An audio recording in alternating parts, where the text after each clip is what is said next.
Muy buenas tardes a todos. Ya muchas de ustedes son caras conocidas, el año pasado los hemos visto o en alguna otra ocasión. En primer lugar, saludar a los eminentísimos sacerdotes, padres, hermanos de esta comunidad. Yo quisiera hoy, y por supuesto a todos aquellos que hoy comparten este momento de encuentro para hablar sobre cosas divinas. Les pido perdón también por mi voz porque he estado bastante resfriado estos días, pero quería estar con ustedes como corresponde para cumplir esta tarea. Por otra parte, quisiera, antes de comenzar esta pequeña exposición, mencionar que voy a tratar de abarcar dos temas. Uno, que se referiría al profesor Agustín Dávila, no sé si, sobre la teología mística en Dionisio, que es muy utilizada por los padres de la Iglesia en Oriente. San Atanasio, el atonita, fundador del Monte Athos, aun cuando si hablamos de fundador de la Santa Montaña, debemos referir no breves palabras a la Santísima Señora, a la Virgen, a la Madre de Dios, la Theotokos. Recuerdo una antigua tradición heredada de boca en boca de los padres de la Iglesia. Se comenta que en un viaje de la Virgen María con San Juan, una tormenta hizo llegar a las costas de una península, una de las tres penínsulas que están en la Calcídica, en Grecia, un lugar que hospedaba solamente personas que estaban orando. Se dice que era la primera forma de vida monástica de aquellos que, perseguidos por su fe, llegaban a estos lugares, como en el desierto, en Egipto, en Palestina. También llegaron a la Sagrada Montaña. Y viendo este lugar tan escarpado, de tan difícil acceso, la Virgen oró a su Hijo e imploró que ese lugar sea reservado solamente para quienes quisieran consagrar su vida al servicio de la oración. Es así que ese lugar fue bendecido y luego, más tarde, a pesar de estar en Grecia, es quizás la única república teocrática que queda en el mundo, con un régimen particular, una estructura particular. A pesar de estar en Grecia, para entrar en el Monte Athos se requiere un permiso especial de las autoridades de la Santa Montaña. Entonces, y restringido exclusivamente a personas que quieran experimentar la fe. En este lugar varios grandes padres hablaron de la teología mística, y en particular de San Dionisio Areopagita, entre ellos, como les decía, el fundador del primer monasterio, que es San Atanasio el Atonita.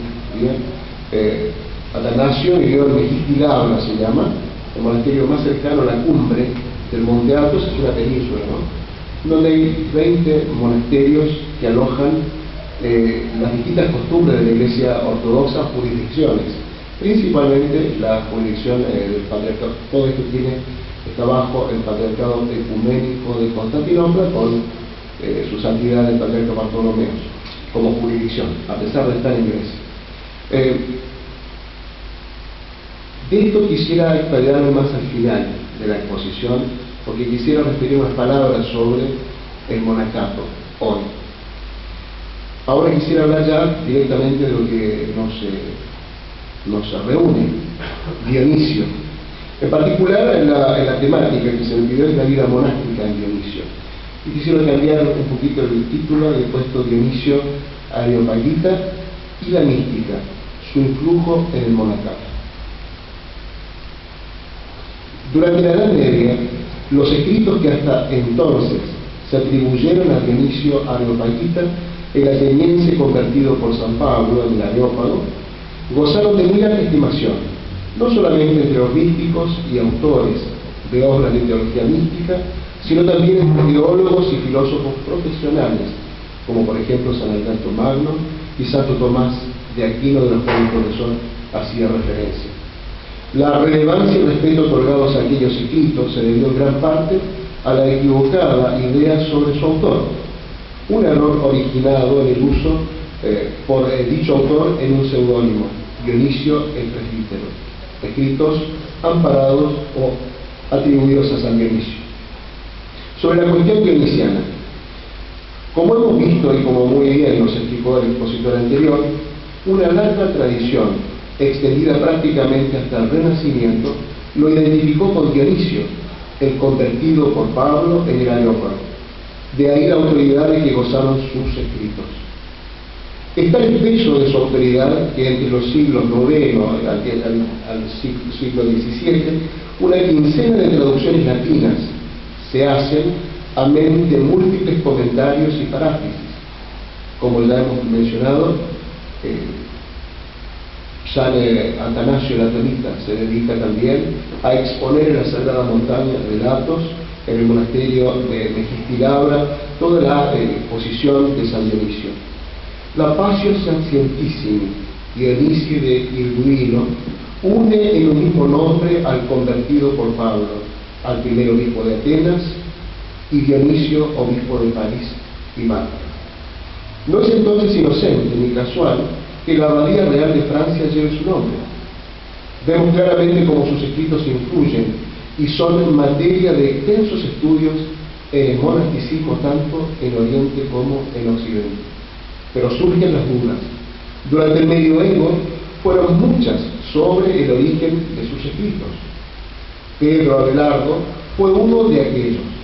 Ello le causó la expulsión del monasterio de San Dionisio por su crimen de lesa majestad, al poner en duda que fuese el converso por Pablo en el Areópago. También dudaron de que fuera el convertido por Pablo Aretas de Cesarea y Focios en Oriente, patriarca de Jerusalén. Es a partir de la segunda mitad del siglo XVII donde se suceden las críticas y dudas sobre la autenticidad de sus obras en cuanto a producción del convertido. Ello por dos razones principales: el silencio unánime y sorprendente de los padres de la Iglesia en los 4 primeros siglos sobre Dionisio y sobre su tan importante obra, y el parentesco de su tesis con las de los neoplatónicos, como ha dicho el profesor, particularmente con Proclo, a quien cita literalmente.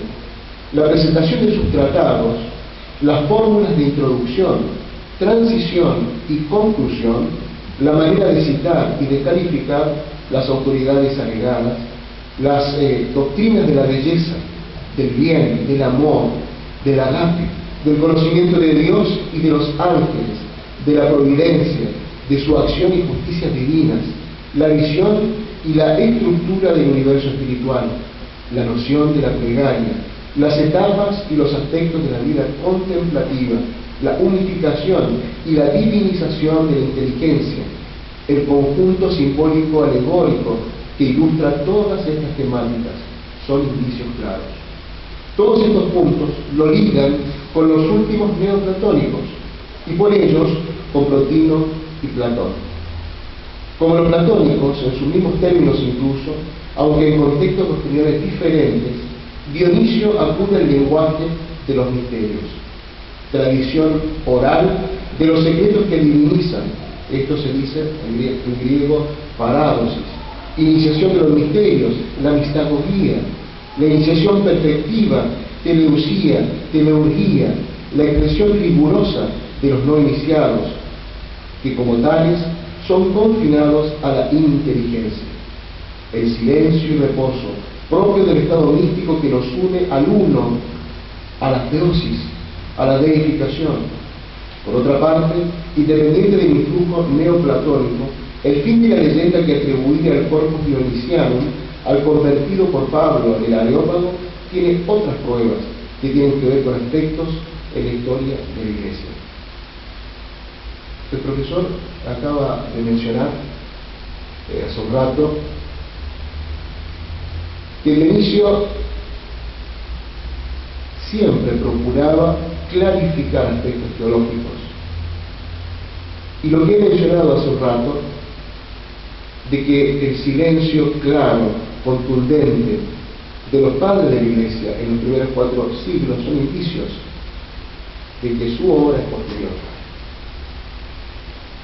posterior.12 él toma algunos aspectos de algunos de los concilios, el de Calcedonia, en el 451, toma algunas herejías para clarificarlas sobre el concilio. No sé si definió la doble naturaleza de Cristo como el Hijo de Dios, verdadero Dios y verdadero hombre, doctrina que algunas iglesias en Oriente no asumieron como tal, como son por ejemplo los armenios, que no participaron de este concilio ecuménico, y otras iglesias como los sirianos, ortodoxos, ellos son monofisitas. Y en todas las iglesias de Oriente, inclusive la iglesia de Roma, por supuesto, asumen la doble naturaleza de Cristo. De ello, en sus temáticas, Dionisio toma para clarificar su postura ortodoxa, es decir, un indicio, como así la proclamación en sus obras del credo, del símbolo de la fe, que fue promulgado en la iglesia creada en los 2 primeros concilios ecuménicos en el año 325 y 381 en Nicea y Constantinopla. El contenido doctrinal de la obra claramente es posterior entonces al concilio de Calcedonia del año 451, que debatió sobre la herejía del monofisismo, especialmente su cristología, que acusa la influencia del emperador Zenón. Dionisio evita con cuidado, en primer lugar, con cuidado hacer referencias a los difisitas de Calcedonia y también a los monofisitas. Aún luego, más tarde, confirma la verdadera fe como lo vamos a explicar ahora. El edicto del emperador intentaba reconciliar ambas corrientes. Además, el 4º concilio de Calcedonia, el 4º concilio conocido ecuménico, fue convocado por el emperador Marciano para resolver las polémicas que había suscitado la difusión del monofisismo en aquel entonces, triunfante en el concilio de Éfeso en el 449. La fórmula de Calcedonia es entonces difisita. En Cristo hay una sola persona, propuson, y una sola hipóstasis, que coexisten por 2 naturalezas, la humana y la divina. Cristo es entonces verdadero Dios y verdadero hombre, igual al hombre en todo, salvo en el pecado. Íntegras y completas, sin mezcla, sin transformación, sin separación. El Areopagita hace clara alusión a la mística promulgada en la doctrina de Calcedonia.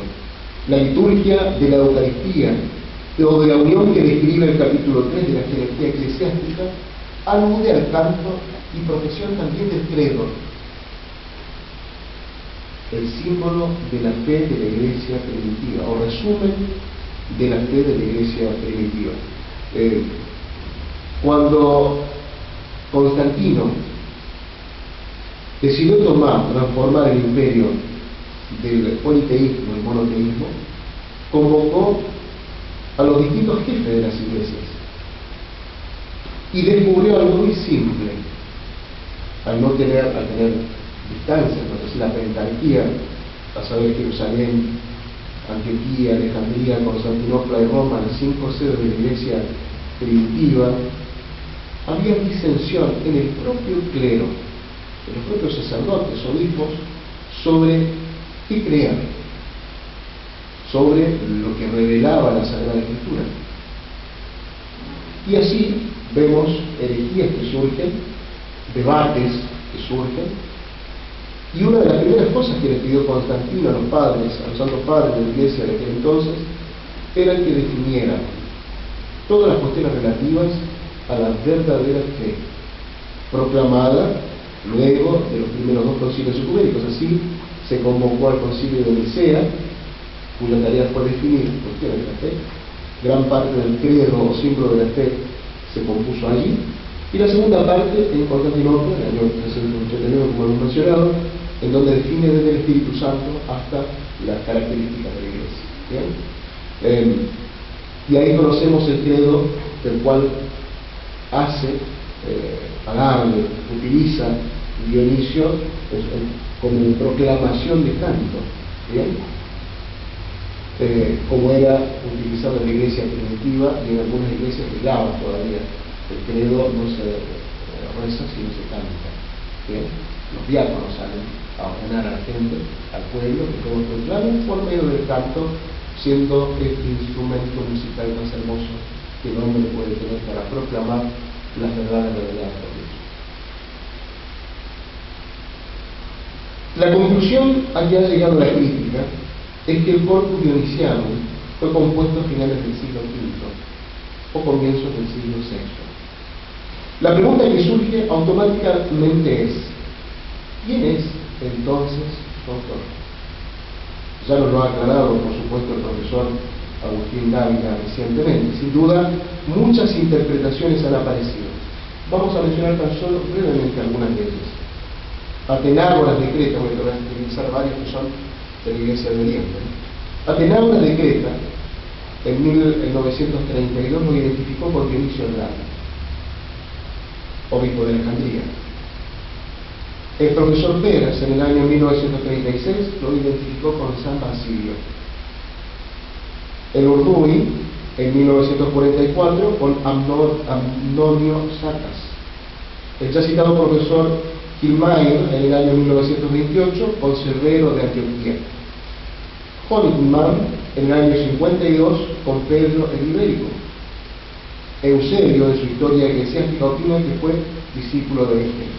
Sin embargo, el autor del corpus dionisiano sigue siendo un misterio. Por eso hoy se habla del pseudo Dionisio Areopagita. Concuerdo plenamente con las palabras del profesor. Por supuesto, cuando se empezó a debatir, muchos quitaron precio, digamos, al joven de Dionisio. Pero sin embargo, y muy particularmente en Oriente, siempre se consideró la obra de Dionisio, porque siempre además se pensó que era un padre de Oriente. Algunos dicen que era un monje sirio, ¿no es así? Por tanto, se le dio siempre mucha importancia, y tanto así que el gran padre Gregorio Palamas, el defensor de las herejías increadas de Dios, que elaboró toda la teología de las herejías increadas en Oriente, en su diálogo con Occidente, tomó gran parte de la obra de Dionisio Areopagita para explicar, procurar explicar, podemos hablar, no podemos nosotros decir explicar las cosas divinas, procurar abarcar algo de la inmensidad de la grandeza de Dios por medio de la teología, en este caso apofática. Hasta el presente han resultado vanos todos los intentos de identificarlo con algún personaje histórico. Debió ser, sin duda, para Oriente, un monje sirio, o quizás un obispo, por el alto concepto que manifiesta de la dignidad espiritual y su respeto por la jerarquía eclesiástica. Él hace en la jerarquía eclesiástica estructura muy bien, digamos, quién es el obispo, quién es el presbítero y quién es el diácono, y quién es el pueblo, por supuesto. La organización monástica que describe corresponde al siglo V, además. Su ortodoxía es correcta. Su fondo filosófico es el neoplatonismo ateniense, corregido en sentido cristiano. Con su nombre ha llegado hasta nosotros un corpus dionisiano que hemos mencionado, cuyas obras fueron la fuente más importante de la Edad Media, redactados hacia el año 500, precisamente en Siria. Las obras que constituyen el corpus dionisiano son 5, ya las han mencionado, pero yo solamente las voy a hecho una profundización un poco más, solamente las voy a mencionar. Jerarquía celeste, jerarquía eclesiástica, nombres divinos, teología mística y sus cartas. El corpus representa el esfuerzo por lograr una explicación sistemática del cristianismo. La mejor manera de evitar las herejías está en exponer adecuada y correctamente la verdad. Este es parte del espíritu de su obra. Su doctrina sobre Dios se centra en remarcar su absoluta trascendencia. La realidad de Él está por encima de no solo los seres humanos, los seres, sino también del mismo ser, que es la primera de las participaciones de Dios. Por esto, la esencia divina no es accesible a los sentidos, y a las especulaciones racionales. No es posible encerrarla en conceptos ni expresarla con palabras, pues unos y otros resultan insuficientes e inadecuados. Dios es sin duda inefable, inabarcable. No obstante, se nos ha revelado por medio de las Escrituras. De hecho, Dios es el sin nombre. No es menor decir, por esta razón, toma mucho la teología ortodoxa, no sé si una teología apofática, y en particular Gregorio Palamas, monje de la Santa Montaña, luego en Tesalónica, desarrolla toda su tesis sobre, amparado en uno de las bases como pilares, el mismo lo menciona así, a Dionisio y sus obras. Sin embargo, nosotros en cuanto seres limitados podemos partir de dos vías que nos permiten acercarnos a la esencia divina y profundizar más sobre lo que es Dios. Las dos vías son positivista y negativista. ¿Sí? La teología apofática y catafática. Dionisio se centró en el lenguaje, en el problema del lenguaje sobre Dios, porque es mediante el lenguaje como podemos expresar la inalcanzable y absolutamente trascendente esencia divina, de tal modo que purifiquemos nuestro conocimiento para que sobre Dios no empleemos expresiones de antropomorfismo.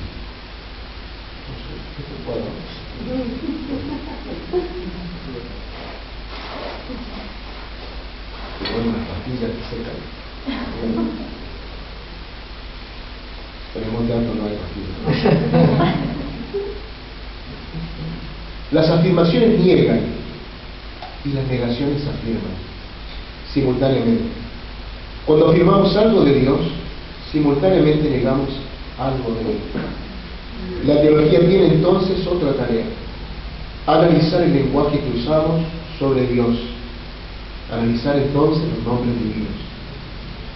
El primer paso es hablar de Dios afirmando algo de Él. Esto es propio de la gente sencilla. Pero para la gente científica, la vía negativa es común porque lleva a un conocimiento más profundo de Dios. Al estar hablando de Él, acumulando negación tras negación, podemos, purificando nuestra idea de Dios, hablar de Él y de la experiencia divina más apropiadamente.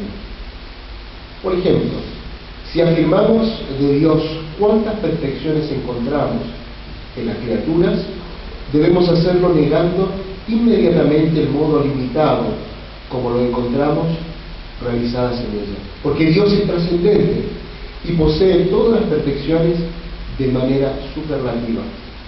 Por otro lado, Dionisio insiste en la rigurosa jerarquía en que se escalonan los seres por grados de perfección, que van descendiendo desde Dios hasta llegar a las últimas criaturas.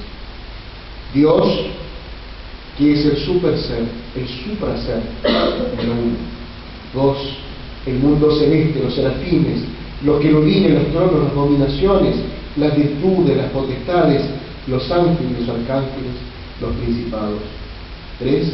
El mundo terrestre. Aquí se prolonga la jerarquía ordenada por los seres. En su teología mística, Dionisio tiene un agudo sentido de la absoluta trascendencia de Dios, pero no lo concibe como Aristóteles, perdido en una lejanía inaccesible para los hombres.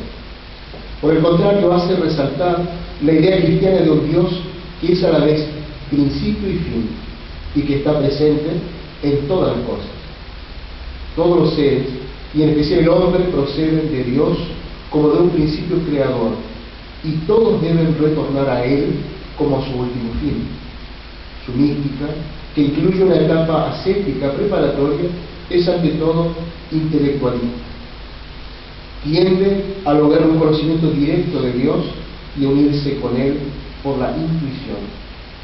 Dionisio también toca el problema del mal, a partir del concepto del ser, en que la bondad de Dios se difunde por todas partes, participando a todas las criaturas en distintos grados descendentes.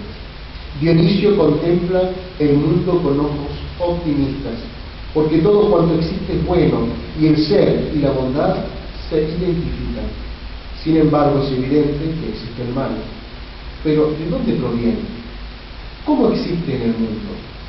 Su respuesta se inspira en el pensamiento de Próclo, respuesta que será clásica en otros tratados posteriores. El mal no es ser, sino la privación de ser. Todo ser en cuanto a tal es bueno, e incluso el mal, en cuanto a deficiencia del ser, tiene su lugar dentro del orden total del universo y queda como integrado y absorbido en la armonía de su conjunto. El corpus dionisiano de Dionisio influye en todos los filósofos y teólogos y en la vida monástica de la Edad Media, particularmente desde el siglo XI al siglo XVII. Vamos a hablar ahora un poco de la teología simbólica, de la teología afirmativa, la teología negativa y mística. Estas nociones ya han aparecido en nuestra exposición anteriormente. Intentemos penetrar un poco más en ellas, vamos a hablar un poco más profundamente de esto, porque de esto es precisamente de lo cual hablan los padres en la vida monástica. La teología simbólica es una analítica del símbolo y su función teológica. Los símbolos constituyen la entrada en los esquemas y formas de aquello que escapa a toda forma y esquema y que es objeto de contemplación. Asimismo, el símbolo responde a nuestra naturaleza sumergida en el mundo de la materia. Además, el símbolo es lo desemejante de lo que significa. Por esta desemejanza, la teoría anagógica comporta siempre una purificación de la materialidad de la imagen. Esta purificación permite que el símbolo sea capacidad de lo divino. Es que el símbolo se dirige tanto a la parte superior e impasible del alma, apatez, como a su parte inferior sometida a las pasiones, pateticón. En esta perspectiva, el símbolo debe ser rebasado, descubierto lo oculto que contiene, mística teámata. Es lo que hace el escultor, se desprende de todo el material hasta llegar a la belleza oculta en el bloque que está esculpiendo. Este rebasamiento es una teopatía. Rebasado el símbolo de esta teopatía, que es la pasión por Dios, Dios, sin embargo, es lo incognoscible. Por otra parte, aparte del símbolo, hay que agregar la dialéctica del amor. Este agregado lo convierte en experiencia mística que, como luego veremos al hablar de éxtasis, es a la vez actividad, pasividad.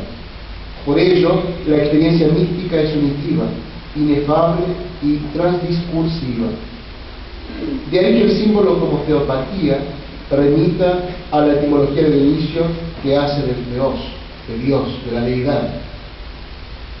Dicho esto, solo queda sacar una conclusión. El hombre no puede alcanzar la imitación y contemplación de lo que le sobrepasa el tanto divino, sino por imágenes sensibles. Es decir, el símbolo se ocupa del dominio de la división, multiplicidad y diversidad multiforme, pero puede revelar la esencia divina, es su carácter educador y pairético. En la teología afirmativa, catafática, me refiero, es un conocimiento discursivo de Dios a través de ideas. Este paseo inteligible va de lo más inadecuado a lo más adecuado, purificándonos de todo intento conceptual de agarrar a Dios. En esta línea, la teología afirmativa da atributos inteligibles a Dios pasando de lo mayor a lo menor. Dicho de otra manera, es el procedimiento por el cual se refieren a Dios lo que dicen los nombres con que se le identifican. La teología negativa o apofática aleja de Dios estos mismos atributos inteligibles, remontándose a los más humildes, a los más nobles, eliminando progresivamente todo discurso y terminando en el silencio, al contrario de la afirmativa que concluye siempre hablando de Dios. La negativa tiene su genealogía en los textos sin duda platónicos.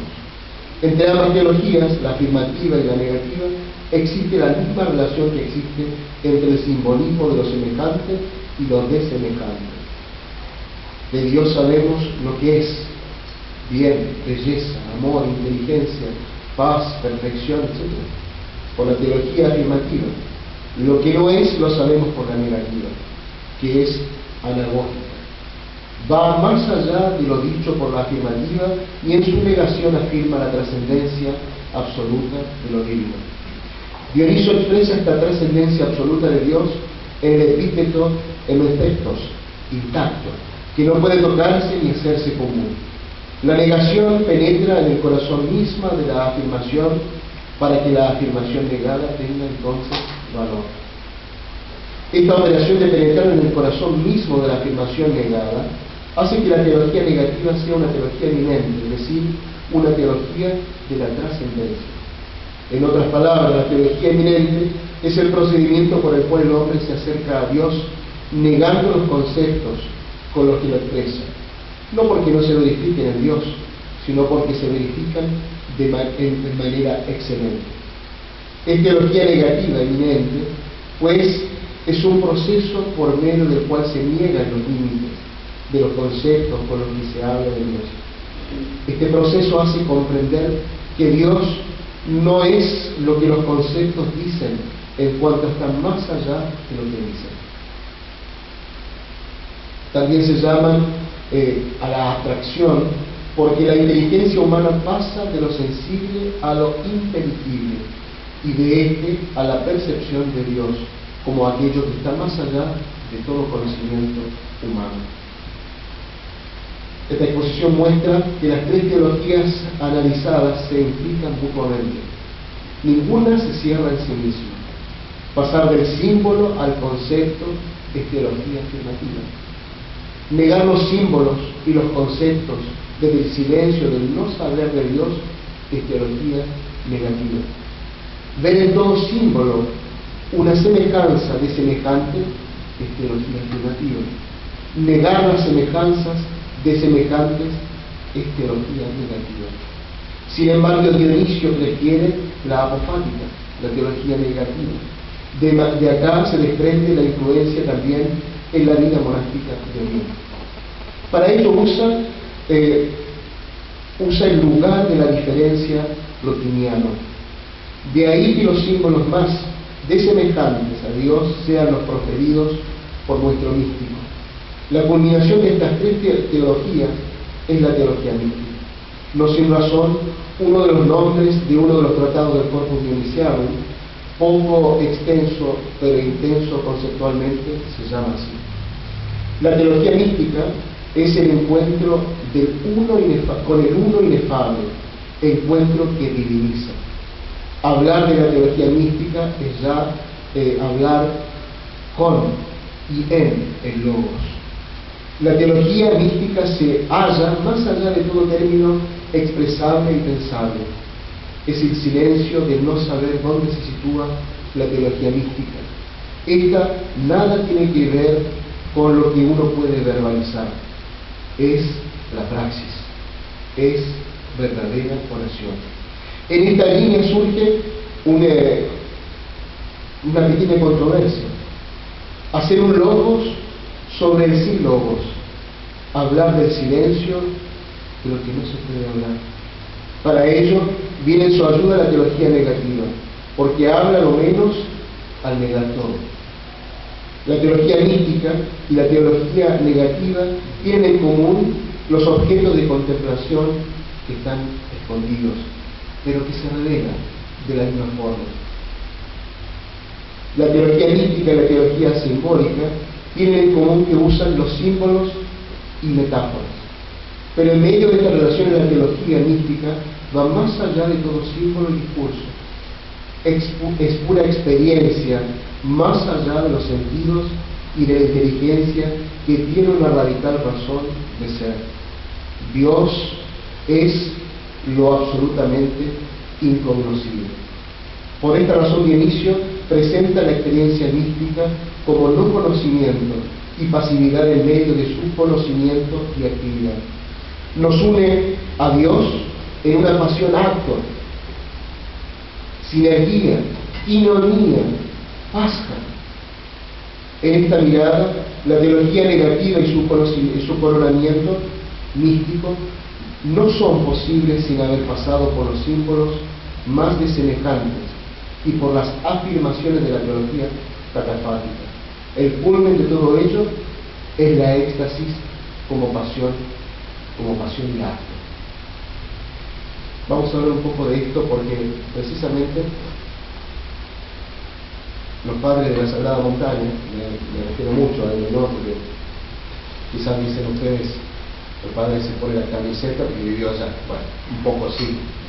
Pero resaltando este bastión de la ortodoxia, más que de la ortodoxia, de la fe originaria de la vida monástica, ¿no es así? Y entendiendo la ortodoxia como la recta fe, conservar la tradición verdadera. Los padres de la Iglesia debatieron muchísimo, contemporáneos a Gregorio Palamas, sobre cuestiones con relación al abandono. Que en Dionisio podemos hablar, se refiere más bien al éxtasis, estar abandonados, extasiados a la gracia. Y de ello se realizan tratados en la montaña, ¿bien? Sobre el abandono a la gracia divina. En particular, me quiero referir a una frase que acuña Gregorio Palamas precisamente, y muchos padres de la Iglesia en Oriente y en Occidente hacen eco de estas palabras. El hombre sin duda no puede alcanzar por sus propias fuerzas a llegar a Dios,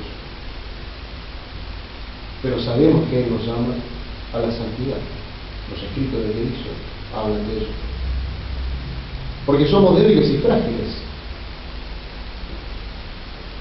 Pero si conociéramos el don de Dios, su gracia, si nos remontáramos a nuestros primeros padres, Adán y Eva, a la creación, los padres de la Iglesia hablan, en Dionisio en particular, que el hombre está llamado a ser lo que Dios es por naturaleza. ¿Cómo es esto? ¿Cómo es posible una frase tan inmensa, tan profunda? Gregorio Palamas ha de todo un tratado sobre esta frase, ¿sí? Que el hombre no puede explicar lo que es Dios, no lo podemos abarcar, es incognoscible como podemos mencionar acá. Pero ese mismo Dios se hace hombre, se encarna, viene al mundo para tomarnos de la mano y unirnos con Él. El profesor ha mencionado, quisiera mencionar en particular esto, varios sacramentos sacramentales. Sacramentos sacramentales que no están hoy dentro de la Iglesia, tiene 7 sacramentos, ¿sí? Tanto Oriente como Occidente. Pero en Oriente eran mucho más, no eran 7. Bueno, la bendición del gas, la bendición del agua, el funeral, etc. Todos eran signos de la gracia divina. Y la Iglesia luego, de una forma pedagógica, utiliza el 7 como número simbólico.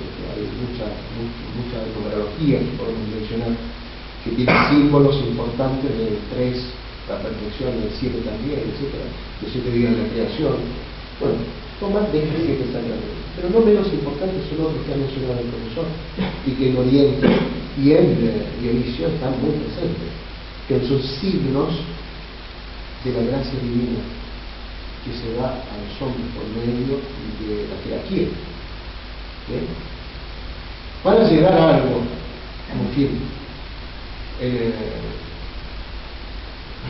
en esta vamos a hablar del éxtasis y el abandono monástico como práctica y fin. El concepto de éxtasis o de abandonarnos en la gracia divina está presente en los padres, en particular los padres monásticos, tomando textos de Dionisio. En la Sagrada Montaña se utiliza una práctica permanente, que es la práctica de la oración de Jesús. Una oración pequeña, que ya era utilizada en el tiempo de Jesús. Señor Jesús, hijo de David, se decía en aquel entonces, ten vida de mí. Kyrie Jesucristo, yo te digo eso, y sabe costo de amarte o no, porque soy pecador. Señor Jesucristo, hijo de... Esta práctica la utilizaban los primeros monjes, bien, que iban al desierto a orar, y que con el cuero de los animales que fallecían hacían pelotitas, lo que llamamos hoy el rosario, en griego komboskini, y eran muy pesados, porque para hacer una cuerda, una pelotita de esto, el cruz, eran grandes, inmensos, no colgaban sobre sus cuerdas. El padre lleva siempre uno que les recuerda la oración, la práctica permanente de ellos. Llevaban el cuello, entonces pesaba mucho, entonces tenían que estarlo moviendo permanentemente. Luego, en los monasterios en el Monte Alto se utiliza la cuerda de lana, bien, es lo que utilizan hoy, cuerdas grandes para orar, y tiene una regla diaria permanente para orar. Eso se llamó la oración del corazón. Los padres de la Iglesia desarrollaron todo escritos, Localia y otros más, por supuesto, que conocemos, sobre la práctica permanente de la oración para llegar a este estado, ¿bien? Al estado de abandono o de unir todo. Los padres de la Iglesia decían: une la oración a tu respiración, así como necesitas respirar para vivir, necesitas orar para vivir espiritualmente. Esta práctica se llama la oración del corazón, porque así como el corazón late, signo de vida, debe también latir la luz y el fuego de la oración para que el hombre pueda vivir espiritualmente. Y Dionisio nos habla de un concepto que es el éxtasis, ¿no? Pero vamos a decir la verdad, no es propio solo de Dionisio. Platón también habla del éxtasis, también Plotino. Los últimos neoplatónicos, los gnósticos, las religiones del misterio, los padres de la Iglesia, en especial Gregorio de Niso, ya hablaba Gregorio de Niso sobre el éxtasis. Nuestro autor toma de todos ellos para hacer sus exposiciones, sus guías. Las palabras griegas que usa son tres: éxtasis, ektatikos y existen. Para él las condiciones de posibilidad del éxtasis son dejar de lado las sensaciones y las actividades de la inteligencia, quitar todo y desprenderse de todo, incluido el yo. Para Dionisio Areopagita, la mística unión con Dios debe ser total y totalizante. Es la éosis, es decir, la unión como contacto con Dios, que está más allá de los símbolos sensibles, de los productos del nous, es decir, de la mente, ideas y razonamientos, y de las raíces mismas de estos productos. La imaginación y la mente misma es un estar más allá de la imaginación y de la mente. Es el no saber y la unión con aquel que sobrepasa toda esencia y todo conocimiento. Es un salir de sí mismo, de toda cosa, gracias a un impulso indomable, libre y puro. Es un elevarse hasta el rayo suprasensible de la divina tiniebla, abandonándolo todo. Es la unión con el incognoscible e inefable, fuera de sí y de toda cosa. Es la cesación de todo conocimiento. Es una desposesión, una alineación del yo en Dios, un despojamiento espiritual, un abandono de la condición humana. Es liberación intelectual y espiritual, un salir de y abandonar un determinado estado de ánimo. Es comunión total con Dios para pertenecerle plenamente. Es vivir en familiaridad con Dios y padecer su pasión, su muerte, su resurrección, su vida, su enamoramiento a través del amor, como ha dicho el profesor, del eros, del agapio, de la filantropía, que Dionisio usa indistintivamente. Enamorarse de Dios lleva al éxtasis, necesariamente, pues quienes así aman están en el amado más que en sí mismo. Amado por Dios, que a su vez ama al amante, al místico, y convierte al amante en amado. El amor hace salir a Dios mismo de sí mismo hacia el amante y hace salir a éste hacia Dios en una relación amante recíproca. Dios es a la vez amante y amado. El hombre y todas las cosas son a la vez amantes y amados. El hombre entonces participa por la gracia de lo que Dios es por naturaleza. La expresión dionisiana es otheos, notos, oscotos.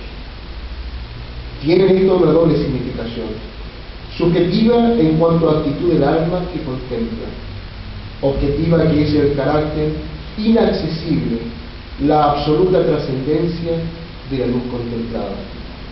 Este doble carácter hace que la relación místico-divinidad siempre sea cuestión prioritaria en todos los escritos que utilizan los monjes de Dionisio en particular. Quisiera hacer una pequeña conclusión. Como en una basílica bizantina, la liturgia terrestre se desarrolla en la nave como imagen de la liturgia celestial, representada en los mosaicos e íconos que adornan las paredes y el ábside, mientras que la cúpula se difunde y emana de ella la luz, el pantocrator, que a través de los arcos ilumina todo el espacio de la iglesia, uniendo así lo divino con lo humano. Así Dionisio describe la liturgia de la iglesia como imagen de la liturgia celestial, objeto, por ejemplo, de sus dos jerarquías, y sobre ellas hace llover la luz divina e inefable, que es el objeto de la teología mística, que se configura en muchos nombres divinos y también en la teología simbólica que utiliza. La influencia dionisiana en el monasticismo primitivo y actual es, diría yo, permanente. Enriquece sin lugar a dudas el conocimiento de las cosas divinas, siendo consulta permanente en el estudio monástico y teológico ayer y hoy, tanto en Oriente como en Occidente en particular, en la parte que le corresponde, en la parte oriental. Cuando profundizamos en el conocimiento de Dios, cuando nos abandonamos verdaderamente, cuando oramos con fe, entonces el hombre participa verdaderamente de la gracia de lo que es Dios por naturaleza. Bien. Yo había puesto varios iconos acá que quería mostrar, algunas imágenes de contratos, pero como dijo tenemos el proyector, la estoy viendo yo, son muy lindas.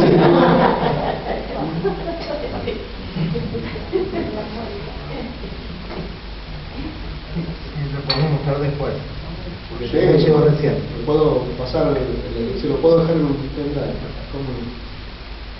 Bueno, preguntas. Querido padre. ¿Su nombre, padre? Brian Barco. Brian Barco. La luz tabórica. Sí.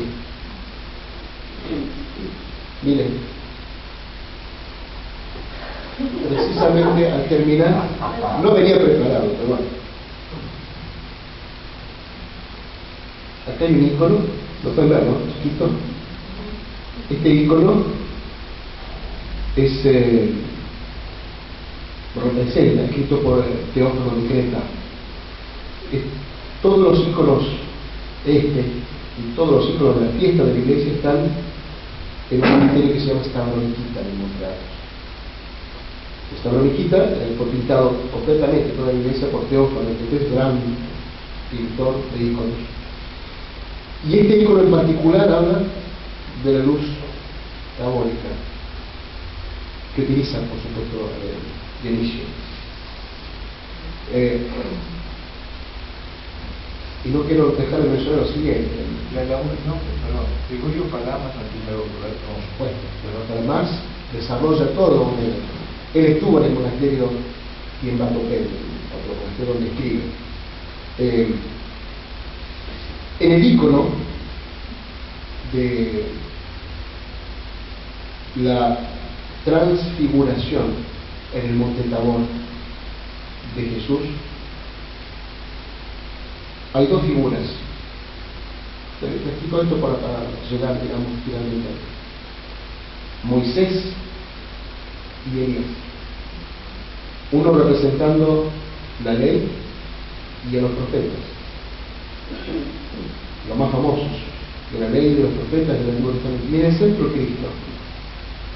Y se muestra como luz. De ahí viene la luz tabórica. Pero no va solo con él, va con discípulos que él los lleva, para que ellos contemplaran y participaran de esta luz, mostrándoles claramente cuál es el camino. Gregorio Palamas hace todo un extenso escrito sobre lo que es la luz tabórica, funcionada por supuesto por Dionisio, en cuanto a, dice que encierra en su enseñanza el objetivo de la vida del hombre cristiano. Participar por la gracia de la luz que emana de Dios. Por eso lleva a sus discípulos. Por eso Él es el cumplimiento de la ley y de los profetas, de todo el Antiguo Testamento. Por eso nos hace partícipe de esta gracia. Tan así que es importante para Oriente la figura de la luz tabórica, esta fiesta en particular, que la Santa Montaña es una península, ¿no?, que tiene como centro la montaña, arriba, Athos. Y arriba hay una pequeña iglesia dedicada a la metamorfosis, la transfiguración, a la luz tabórica. ¿Bien? Y en tradición el día 6 de enero, el 5, que todos los monasterios empiezan a ir una delegación, es imposible, una capillita, y llegar a este capilla que está arriba, celebrar el liturgia al alba, son las 5 de la mañana, 4:30, arriba empieza a más temprano, celebran el Hornos, los matutinos y la Divina Liturgia por la fiesta de la transfiguración, porque es como el objetivo de la vida del hombre participar de la luz. Es el que todo hombre cristiano debe llegar a participar, ir siempre de esta revelación de la luz. Y habla principalmente de esto, que el hombre está llamado principalmente a participar de esta luz, es decir, que estamos llamados a hacer a la teosis, ¿bien?, a hacer, como decía esta frase, lo que Dios es por naturaleza. Qué grande es nuestro llamado a la santificación. Algo que mencionar para que sepan sobre la iconografía, sobre este icono en particular. El iconógrafo, para ser llamado iconógrafo verdaderamente, debe escribir. El iconógrafo escribe en trazos, teología, por medio de trazos iconógrafos. Para llegar a ser denominado iconógrafo, tiene que pintar el icono de la transfiguración en el monte Tabor del Señor, para que así el obispo pueda describir, viéndolo, que emana de él efectivamente una luz, algo divino, porque el iconógrafo es una vocación muy especial, para luego ser reconocido iconógrafo. Antes no es posible. De ese icono en particular. Padre, el arte del icono, ¿qué fuente teológica tiene, aparte de la tradición de escritura? ¿Hay otra fuente que llegue al iconógrafo, digamos, aparte de la escritura? Sí, por supuesto. A ver, se estructuró con el tiempo cánones dentro de la iglesia para el iconógrafo en particular, reconociendo como padre de la iconografía a Lucas, bien, el evangelista, en la Santa Montaña, algo similar a esto, era una mesa. Dice la tradición que sobre la mesa donde trabajaba Jesús con José, comían con María. Lucas escribió sobre esa misma mesa la imagen más antigua, el icono más antiguo que se conoce, se llama la Virgen Portaetiza, la Virgen del Portal, que la tenía una mujer creyente y que después la historia fue lanzado por un soldado iconoclasta y se clavó en un costado y se frotó un mirón con sangre. ¿Bien? Entonces la mujer, para que esto no quemara el mirón, que era la costumbre, cuando vio que el soldado se convirtió, y ayudó a la mujer que llevaron de carne del mar. Y este ícono apareció luego en las costas de Athos. Es un ícono miroglífico hoy, bien, el cual emana mirón permanentemente. Está en el monasterio de Iberia, en el Monte Athos. Y hay monasterios en particular, hay uno en San Andrés, la STIP de San Andrés, que cuenta con la iglesia más grande del Monte Athos, en donde se dedican a la reparación o restauración de íconos de acuerdo a la antigua técnica. No se utilizan pigmentos para hacer los colores. La pintura dura muchísimo tiempo y no se puede restaurar de una forma actual, lo que se hace con la técnica antigua.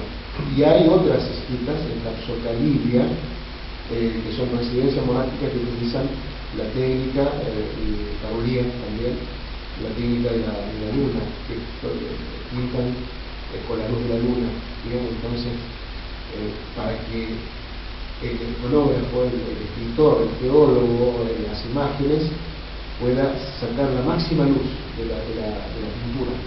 Bien, entonces esos iconos son algo realmente maravilloso. Ayunan todo el periodo, digamos, de la escritura del icono. Y es un ayuno fuerte. Un icono no se pinta en 2 días. ¿Bien? 12 días como mínimo para preparar siquiera la madera. 12 días para preparar el borde, cómo se hace, la técnica antigua. Los primeros trazos se lija con la piedra ágata, digamos, no es con lija tradicional. Bueno, son técnicas que se mantienen en la iglesia y escritos al respecto de esto, ¿no? El escritor de iconos tiene estos cánones, que él no puede llegar y hacer una idea como suya y hacer cualquier cosa, porque es teología. Pues padre, leyendo sobre los monasterios ahí en Monte Athos, en realidad lo he descubierto hace poco, porque realmente no lo conocía eso. Leí que en uno de los monasterios existiría el cinturón del vestido de la Virgen. Está en Constantinopla, lo tiene patentado nuestro, sí. En todos los monasterios, de hecho, la UNESCO declaró Patrimonio de la Humanidad de los últimos 100 años. Han comenzado, lo primero que hicieron es llevar, con la ayuda de muchos gobiernos en distintas partes del mundo, de Rusia, llevar cámaras preparadas específicamente para poder resguardar los tesoros, los escritos más antiguos que existen, son muchísimos. Los monjes, por temor, los monjes son, algunos albergaban a 30.000 monjes. El Panteleimo, el Rusicón, tenía más de 30.000 monjes del tiempo. Hoy día, contrariamente a lo que pasa en el mundo, en el Monte Athos, como los monasterios en Rusia, proliferan más las vocaciones. Esto es algo que a mí me alegra mucho, porque cuando yo fui había 1.500 monjes en toda la Sagrada Montaña, y hoy hay 3.000 y pico. Y el monasterio de Rusia lo mismo. Ahora, todos ellos albergan tesoros, reliquias muy antiguas, porque fueron protegidos cuando llegó, a pesar de que muchos monjes murieron martirizados allá, la dominación de los turcos cuando entraban, etcétera, Sin embargo, a pesar de todo aquello, respetaron este lugar. Cuando Hitler tomó Grecia, llevaron gran parte de la reliquia de Grecia, pero del monte Athos surgió temor y no alejó todo. Pero aún así los monjes, con todos los monasterios son fortalezas, verdaderamente son fortalezas, pero aquí es cierto. Los monjes se preocupaban por resguardar mucho, entonces creaban cámaras subterráneas sin el cuidado que tenemos. Por eso lo primero que hizo la UNESCO es llevar cámaras con una temperatura especial, como están en el Vaticano, no sé si para poder tener todos los escritos. Todavía están procurando, dicen que ni siquiera la mitad de los escritos los han podido lograr, digamos, ver todavía. Son muchísimos, muchísimos. Cada monasterio tiene mucho de ellos. El fragmento más grande de la cruz de Cristo está en el Cerro Potamo, es uno de los fragmentos grandes, digamos, de la cruz de Cristo. Y cada monasterio tiene, cada monasterio no es menor, tiene algún icono milagroso, del cual generalmente la iglesia entonces se da que emana el icono, brota mirra. Es un aceite perfumado que al ungir tiene el don de curación, de sanación. ¿Bien? Entonces, casi todos los monasterios tienen uno de estos iconos antiquísimos, por supuesto. ¿Bien? Pero la faja, como usted me decía, lo tiene el patriarcado nuestro Palau. Monte Athos es jurisdicción del patriarcado ecuménico. ¿Bien? El patriarcado ecuménico tiene jurisdicción en Patmos, lugar en el San Juan escribió un poco de las revelaciones, el libro de Apocalipsis, donde hay un monasterio, donde hacen un vino de misas muy bueno. Y tiene jurisdicción en Creta y tiene jurisdicción en Monte Athos. Esas son las tres partes principales de la iglesia donde tiene jurisdicción directa, y toda la diáspora ortodoxa, incluyendo nuestra única Córdoba. Usted estaría en un monasterio en Constantinopla. En Constantinopla, sí, el monasterio de San Jorge, que es el monasterio patriarcal. Ahí está la faja. Y también está la fuente, y él dice que la visita lo puso en pie y le emanó, desde aquel entonces nunca dejó de emanar agua santa. María. Ecuménico, padre, digamos, la ortodoxa griega, ¿qué vinculación tiene, qué alcance tiene, qué jurisdicción tiene con respecto a Rusia, todas las otras ortodoxas? Especialmente Calcedonia, 451, entonces cuarto concilio ecuménico, definió primus inter pares a la sede de Roma. Bien, las 5 iglesias originarias, Jerusalén, Antioquía, Alejandría, Constantinopla y Roma. Las 5 sedes de ellas se le dio primacía a Roma, cosa que reconoce nuestra iglesia hasta el día de hoy, primus inter pares. En segundo lugar, Constantinopla. Cuando luego vino el cisma, la historia, y esto podemos hablar 3 horas, ¿sí? O varios días, pero cuando viene el lamentable hecho del cisma, doloroso hecho del cisma, quedó Roma, los hacía en la iglesia de Roma, y quedaron las otras 4 sedes. Ya tenía como la segunda jerarquía de Constantinopla, porque el imperio se había polarizado, estaba en el oriente, en Constantinopla y en Roma. ¿Bien? Por lo tanto, se asumió el patriarcado ecuménico como la sede, el primus inter pares de la ortodoxia, de Oriente. ¿Bien? Entonces, la jurisdicción del patriarcado ecuménico debe poder decir Constantinopla, Turquía, Estambul. Se mantiene allí por una cuestión histórica, de mantener la sede apostólica, se llama el Fanar, de donde emana la luz. ¿Bien? Allá, a pesar de que algún patriarca lo han colgado a las puertas del patriarcado, aún así el patriarca se mantiene con una gran presión del mundo, no sé si para que se devuelvan todos los lugares santos, digamos, toda la costa, todo eso era el patriarcado, sede del imperio bizantino. Entonces se dijo, como es tan acotado esto, se le dio jurisdicción canónica en todas las diásporas ortodoxas, es decir, Grecia tiene jurisdicción en Grecia, Rusia en Rusia, Antioquía en Antioquía, Jerusalén en Jerusalén, y en toda la diáspora. Por eso nosotros somos el patriarcado ecuménico, porque tenemos la jurisdicción en derecho. En la práctica, en Sudamérica, en algunos países de Norteamérica también, tenemos el patriarcado de Moscú, el patriarcado de Antioquía, también están presentes. Pero el hecho debería ser de que el único que tiene jurisdicción canónica en toda esta zona es el patriarcado ecuménico, de acuerdo a los concilios ecuménicos. ¿Bien? Muy bien.